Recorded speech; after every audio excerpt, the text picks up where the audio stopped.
আসসালামু আলাইকুম। ঝর্ণাস কুকিং হাউজের আজকের আয়োজনে কোরবানি ঈদ স্পেশাল আফগানি কাবুলি পোলাও রেসিপি আপনাদের সাথে শেয়ার করব। সামনেই কোরবানি ঈদ, ঈদের দিন বা পরের দিন এই স্পেশাল রেসিপিটি ট্রাই করতে পারেন। আশা করি আপনাদের কাছে ভালো লাগবে।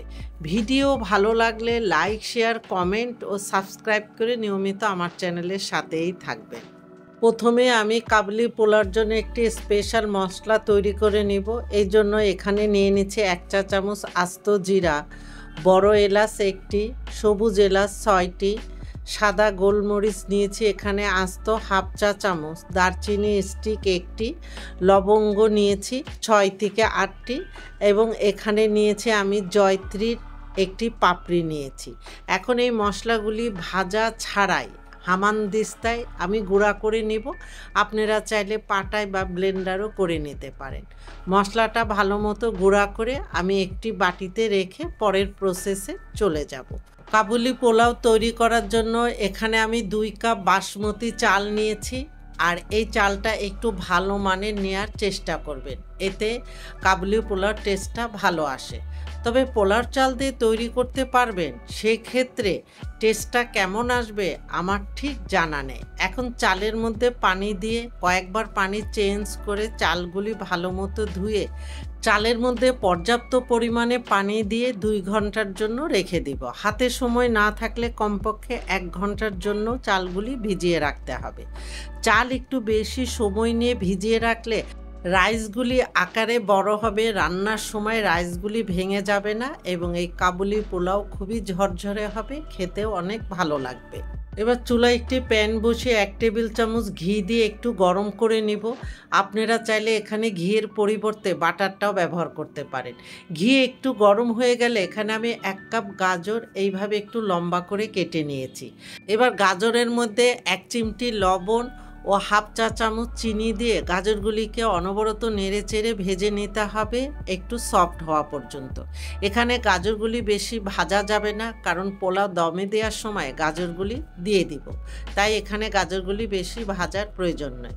গাজরগুলি যখন এইরকম একটু সফট হয়ে যাবে তখন গাজরগুলি একটি পাত্রে তুলে নিয়ে ওই একই প্যানের মধ্যে আমি 1/4 কাপ কালো কিশমিশ দিয়ে হালকা ভেজে নেব। এখানে চাইলে আপনারা সাদা কিশমিশটাও ব্যবহার করতে পারেন, আবার চাইলে গাজর কিশমিশ একসাথেও ভেজে নিতে পারেন। আর এখানে কিশমিশগুলি যখন এরকম হালকা ফুলে উঠবে, সাথে সাথে কিশমিশগুলি একটি পাত্রে তুলে নেব। কাবুলি পোলাও তৈরি করার জন্য এখানে আমি 800 গ্রাম গরুর মাংস নিয়েছি, হাড় চর্বি সহ। আর এখানে মাংসের পিসেসগুলি একটু বড় বড় করে কেটে নিয়েছি। আপনারা চাইলে ল্যাম্ব বা মাটন দিয়েও এই রান্নাটা করে নিতে পারেন, মানে যতটুকু চাল নেবেন তার ডবল মাংস নিতে হবে। তবে আমি এখানে 800 গ্রাম নিয়েছি, আপনারা রান্না করলে এখানে অবশ্যই 1 কেজি মাংস নেবেন। মাংসগুলিকে ভালো মতো ধুয়ে পরিষ্কার করে নিয়েছি। এখন আমি মূল রান্নায় চলে যাব। এই জন্য চুলায় একটি প্যান বসিয়ে দিয়ে হাফ কাপ রান্নার তেল দিয়ে একটু গরম করে নিয়ে এখন এই তেলের মধ্যে আমি 1 কাপ পেঁয়াজ কুচি দিয়ে পেঁয়াজ কুচিগুলিকে একটু সফট হওয়া পর্যন্ত ভাজতে হবে। পেঁয়াজগুলি যখন এরকম একটু সফট হবে, এখন এখানে হাফ চা চামচ আস্ত জিরা দিয়ে পেঁয়াজের সাথে মিশিয়ে আরও কিছুক্ষণ অনবরত নেড়ে চেড়ে ভেজে নিতে হবে। পেঁয়াজগুলি যখন এইরকম একটু হালকা কালার হবে তখন এখানে আমি 1 টেবিল চামচ ঘি দিয়ে দিচ্ছি। চাইলে এই রান্নাটা অর্ধেক ঘি অর্ধেক তেল দিয়েও করে নিতে পারে। এখন পেঁয়াজের সাথে ঘিটা ভালো মতো মিশিয়ে যখন পেঁয়াজের কালার হালকা গোল্ডেন কালার হবে, তখন এখানে আগের থেকে ধুয়ে পরিষ্কার করে রাখা মাংসগুলি দিয়ে পেঁয়াজের সাথে ভালো মতো নেড়ে মিশিয়ে মাংসের কালারটা চেঞ্জ হওয়া পর্যন্ত এই পেঁয়াজের সাথে মাংসগুলিকে ভাজতে হবে। কিছুক্ষণ ভাজার পরে এখানে 1 চা চামচ বা স্বাদ মতো লবণ দিয়ে মাংসের সাথে মিশিয়ে আরও কিছুক্ষণ ভাজতে হবে। কিছুক্ষণ ভেজে নেওয়ার পরে মাংসের ভাবটা চলে যেয়ে মাংসের কালারটা অনেকটাই চেঞ্জ হয়ে এসেছে। এখন মাংসের মধ্যে দিয়ে দিব রসুন বাটা 1 চা চামচ, আদা বাটা 1 চা চামচ, আর প্রথম দিকে আমি যে মশলাটা তৈরি করেছিলাম সেখান থেকে কিছুটা দিয়ে বাকিটা রেখে দিচ্ছি, শেষের দিকে ব্যবহার করব। এখন মাংসের সাথে আদা রসুন এই মশলাটা ভালো মতো মিশিয়ে আরও কিছুক্ষণ ভাজতে হবে। এখানে মশলাগুলি একবারে দেওয়া যাবে না, স্টেপ বাই স্টেপ মশলাগুলি দিয়ে মাংসের সাথে মিশিয়ে রান্না করতে হবে। এই রান্নায় গোলমরিচ ছাড়া অন্য কোনো মরিচ ব্যবহার করা হয় না। তাছাড়া গাজর, কিশমিশ ও চিনি দেওয়ার ফলে এই পোলাওটা খেতে একটু মিষ্টি মিষ্টি লাগে। তাই এখানে স্বাদ মতো কিছু কাঁচামরিচ দিয়ে দিচ্ছি। আর এই কাঁচামরিচ দেওয়াটা এই রান্নার কোনো অংশ না, তবে আপনারা চাইলে কাঁচামরিচ দেওয়াটা স্কিপ করতে পারেন। কাঁচামরিচ দিয়ে মাংসের সাথে মিশিয়ে আরও কিছুক্ষণ ভেজে নেব। আমরা যেহেতু বাঙালি, ঝাল ঝাল না হলে খেতে ভালো লাগে না, তাই এখানে কাঁচামরিচটা দেয়া। এবার মাংস সিদ্ধ হওয়ার জন্য এবং পোলাও রান্না করার জন্য স্টক সহ এখানে আমি 6 কাপ গরম পানি দিয়ে মাংসের সাথে ভালো মতো নেড়ে মিশিয়ে চুলার হিট মিডিয়াম লোর মাঝামাঝি রেখে ঢাকনা দিয়ে মাংস একদম সেদ্ধ হওয়া পর্যন্ত অপেক্ষা করব। আর এখানে মাংস সেদ্ধ করার সময় ঢাকনাটা তুলে মাঝে মাঝে 1-2 বার নেড়ে চেড়ে মিশিয়ে দিতে হবে। এবার আমি ঢাকনাটা তুলে নিচ্ছি। আর মাংস সিদ্ধ হয়ে গিয়েছে, আমি চেক করে দেখেছি মাংসগুলি খুবই পারফেক্টভাবে সিদ্ধ হয়েছে। এখন এখান থেকে সব মাংসগুলি তুলে এই স্টকটা আমি ছেঁকে অন্য একটি পাত্রে ঢেলে নেব। ছেঁকে নেওয়ার পরে এখানে স্টক হয়েছে 3.5 কাপ। আমি আরও হাফ কাপ গরম পানি মিশিয়ে এখানে টোটালে 4 কাপ স্টক করে নিয়েছি। আমার যেহেতু এখানে 2 কাপ চাল, তার ডাবল পানি নিতে হবে। এখন এই স্টকের মধ্যে দিয়ে দিব লবণ হাফ চা চামচ বা স্বাদ মতো দিয়ে নেবেন, চিনি 1 চা চামচ, ঘি 1 টেবিল চামচ, আর যে বাকি মশলাটুকু ছিল সেই মশলাটুকু দিয়ে সব কিছু একটু ভালো মতো নেড়ে মিশিয়ে নিতে হবে।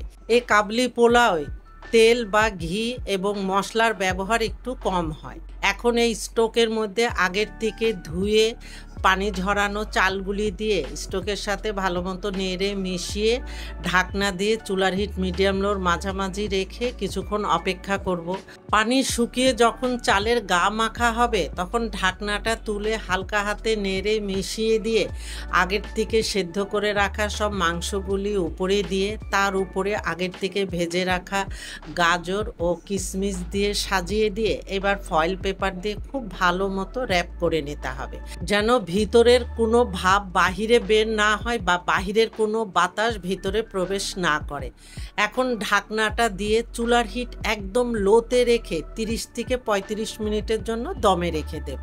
আমার পাত্রের তলানি যেহেতু একটু ভারী, তাই নিচে আমি তাওয়া দেইনি। আপনাদের পাত্রের তলা যদি একটু পাতলা হয় সেক্ষেত্রে একটি তাওয়া গরম করে তারপরে তার উপরে পাত্রটা বসিয়ে দমে দিয়ে নিতে পারেন। আমি 35 মিনিট পরে ঢাকনাটা তুলে তার উপর থেকে ফয়েল পেপারটা তুলে নিচ্ছি। যদিও এই পোলাওতে তেল মশলার ব্যবহার কম, তারপরেও এই পোলাওটা খেতে খুবই টেস্ট হয়েছে। আর এই ফয়েল পেপারটা খুলে নেওয়ার সাথে সাথে খুবই সুন্দর একটা স্মেল পাচ্ছি। দেখেন রাইসগুলি যেমন লম্বা হয়েছে তেমনি ঝরঝরে হয়েছে। আর দেখলেন তো কত সহজেই তৈরি হয়ে গেল আফগানি কাবুলি পোলাও। এখন এই আফগানি কাবুলি পোলাও আমি গরম গরম পরিবেশনে চলে যাব। তার আগে আপনাদেরকে একটু দেখিয়ে দিচ্ছি যে মাংসগুলি কত পারফেক্টভাবে সিদ্ধ হয়েছে। ধরার সাথে সাথেই দেখেন খুলে যাচ্ছে, বাট মাংসগুলি কিন্তু গলে যায়নি। আর আজকে আমার সাথে এই কাবলি পোলাও খেতে আমাদের ফ্যামিলির এক টুনটুনিও কিন্তু চলে এসেছে। আমরা দুজন মিলে খুব মজা করে এই কাবলি পোলাও খেতে বসে গিয়েছি। এতক্ষণ আমার সাথে থাকার জন্য আপনাদের ধন্যবাদ। সামনেই কোরবানি ঈদ, একবার তৈরি করে দেখতে পারেন। আমার বিশ্বাস আপনারা নিরাশ হবেন না। আপনারা ভালো থাকবেন, আমাদের জন্য দোয়া করবেন। আল্লাহ হাফিজ।